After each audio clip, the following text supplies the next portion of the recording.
जय श्री कृष्ण। राधे राधे। भगतजनों, आज मैं आपको बरूतनी एकादशी की व्रत कथा सुनाऊंगी।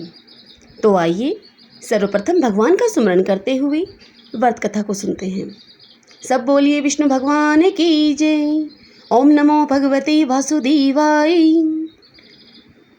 कुंती पुत्री दुष्ट ने कहा, हे देवकी नंदन, वैशाख माह के कृष्ण पक्ष की एकादशी का उपवास किस प्रकार किया जाए और इसको किस नाम से पुकारा जाए तथा यह कौन सा फल प्रदान करती है, सो सब आप कृपा पूर्वक विस्तार से कहिए।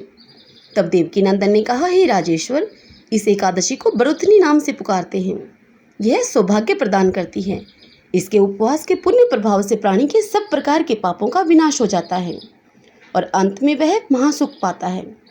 दुखी स्त्री को भी इस उपवास से पुनः सौभाग्य प्राप्त होता है। महाराजा मानधाता और धुंधुमार भी इसी उपवास के प्रभाव से अंत में स्वर्गलोक को गए थे। 10,000 वर्ष की तपस्या करने से और सूर्य ग्रहण के अवसर पर कुरुक्षेत्र में स्वर्ण दान से जो फल मिलता है, वही फल इस अकेली बरूतनी एकादशी व्रत को करने से मिल जाता है। इस उपवास के पुण्य प्रभाव से मृत्युलोक और स्वर्गलोक दोनों ही अनंत सुख मिलते हैं और ऐसे प्राणी मरणों उपरांत विष्णु धाम को जाते हैं। हे राजन, इसके प्रभाव से दोनों लोकों में सुख और मुक्ति मिलती है। शास्त्रों में ऐसा कहा गया है कि हाथी दान से ज़्यादा बेहतर अश्वदान है, अश्वदान से ज़्यादा बेहतर भूमिदान है, परंतु दोनों दानों से अधिक उत्तम तिल का दान है। इससे श्रेष्ठ अन्नदान है और कोई भी दान विश्व में इसके बराबर नहीं होता है। यह अन्नदान मनुष्य, देव तथा पितृ सबको तृप्त कर देता है। शास्त्रों के अनुसार अन्नदान के बराबर केवल कन्यादान ही होता है, परंतु यह उपवास दोनों दानों के बराबर फल देने वाला होता है।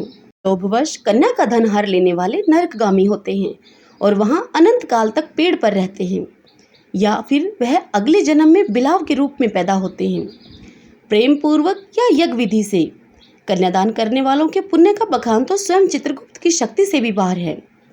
इस उपवास को करने वाले प्राणी कन्यादान के तुल्य ही फल को पाते हैं। बरूतनी एकादशी उपवास करने वालों को दशमी के दिन से ही त्याज्य है कांसे के बर्तन में भोजन करना, चना या कोदों का सेवन करना, मसूर की दाल का सेवन करना, पराया अन्न खाना, शाक, शहद, दोबारा भोजन लेना तथा पत्नी अथवा अन्य स्त्री से सहवास करना तथा मांस खाना, ये सब चीज़ें दशमी के दिन से ही वर्जित हैं। उपवास वाले दिन न तो जुआ खेलें और न ही सोएं। उस दिन पान खाना, परनिंदा करना, चुगली करना, दातुन करना, तेल या फिर अन्न लेना किसी से, पापी व्यक्तियों से तो बोलना भी वर्जित है। हे राजन, जो भी प्राणी, स्त्री हो या पुरुष, इस ढंग से बरूतनी एकादशी का उपवास पूर्ण करता है, वह मरणों उपरांत स्वर्गलोक को जाता है। यमराज से भय खाने वाले भी इस एकादशी उपवास को नियम अनुसार तथा विधि विधान से पूरा करें।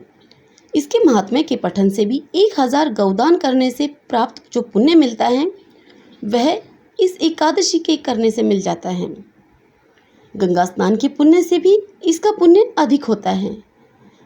सब बोलिए विष्णु भगवान की जय। ओम नमो भगवते वासुदेवाय।